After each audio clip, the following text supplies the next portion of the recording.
Dana. Good morning, Miranda. Thanks for coming in for interview today. It's okay. Thanks for having me. Could you please clarify what you are qualified to teach and to what age range? Yep. So my method units are English, legal studies, and psychology. And I'm qualified as a high school teacher, so Key Stage 3 to Key Stage 5. Excellent. Could you give us an overview of your teaching experience? Yep. So far I've had mostly observation experiences in a wide range of schools, so between mid to low socioeconomic communities, very multicultural schools as well. And my most recent placement was at Brentwood Secondary College, and that was a mid-range socioeconomic community with about 40% of students being a language background other than English. And on that placement, I actually got to take control and responsibility of a whole unit of work for the legal studies class, and I got to teach a few senior English classes as well. Oh, excellent. Could you tell us about your approach to classroom management? Sure. So I am a big believer on prevention in terms of classroom management. I like to build a strong relationship with the students. I find if you show that you respect the students and that you do build that relationship with them, the behaviour in the classroom is going to be a lot better, I guess. So when I come into the class, I try and get to know my students really well, show that I care and I'm interested in what they have to say as well. We also will do a lot of inquiry-based learning in the classroom. So, they are discussing and they are forming their own opinions, and it's a very interactive classroom. So I find by keeping the class interesting and more inquiry-based, behaviour management ends up being a lot easier to manage as well. And I like to employ a lot of mindfulness techniques as well in my class. Could you tell us a little bit about how you set up your classroom and how you manage any issues you may have? Yeah, so a typical classroom of mine, you would see students in groups moving around the class, whether they're doing a jigsaw activity, so they're sharing something they've learned with the next group, things like that. So it's rarely me in front of the class talking to the students. It's always very interactive. To kind of maintain, I guess, ideal behaviour, I'll be walking around and circling the class to check on the students, making sure any questions they have are answered, making sure they're on the right track, just seeing where they're at and playing a bit of devil's advocate too. I like to, question what they're saying as well and make them sort of work for it, I guess, and justify their opinions. Especially, I'm most experienced with legal studies classes at this point in time. There's a lot of controversial topics, so playing devil's advocate, sort of teasing out those answers from them, I really enjoy that, and they seem to enjoy it too. Excellent. Do you establish behaviour expectations in the classroom?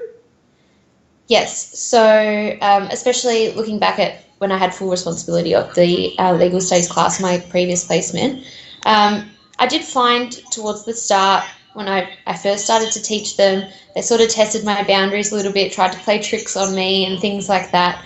I very quickly, with the guidance of my mentor, kind of said that that's not okay and I am your teacher for now, so you have to do the work I'm setting. They might not have done their homework or things like that.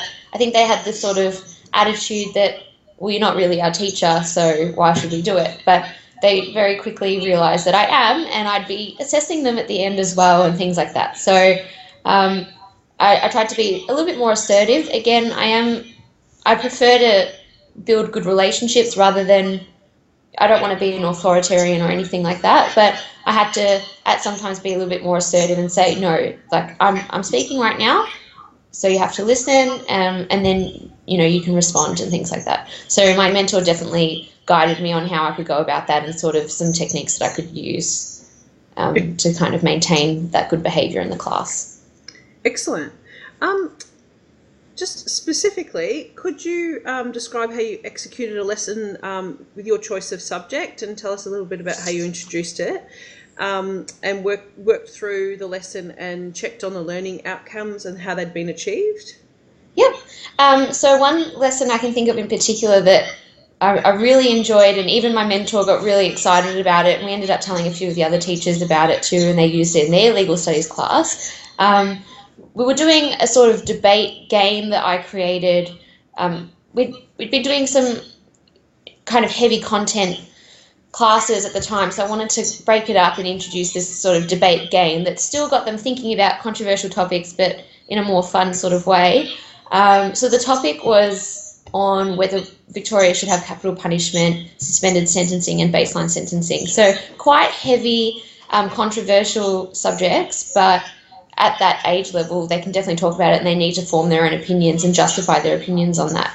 So for that class, the learning outcome was, first of all, to learn what they were. So some of the students didn't know what capital punishment was, or suspended sentencing and baseline sentencing.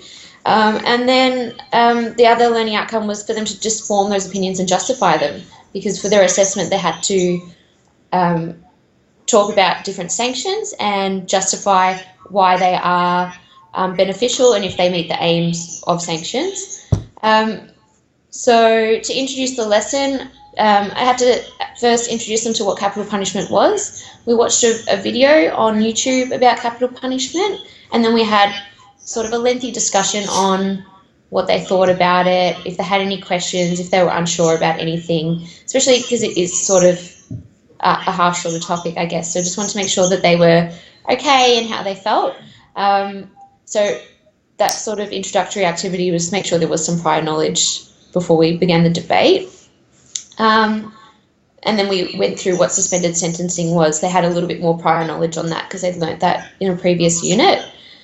And then I distributed exit tickets. I'm really big on exit tickets in the class. I like using them to get feedback on what I'm doing or what they're doing. They're really good for reflection and to make sure students are doing something in the class that keeps them accountable as well. So they can't leave the class until they hand an exit ticket in. So on these exit tickets, they had either for capital punishment or against the different subjects, so baseline sentencing, suspended sentencing, etc. Then they were organised into groups. They had to come up with 3 points either for or against the topic that they were assigned. And then based on the topic they were assigned, they were formed into groups and they had to debate against the opposing group, trying to convince the middle group about their opinion. So at the end, the middle group would have to say, yeah, I believe that we should go with capital punishment because of these reasons or against. So it was just this sort of debate back and forward on why. It was really interesting to see what kind of reasons they had for and against these different controversial sanctions. And then they just handed in their exit ticket at the end with a reflection on what they'd learned and what they'd thought about the different topics, and I used that to adapt the next lesson. Excellent. Thank you so much, Daina. Thanks for being available today. That's okay. Thank you.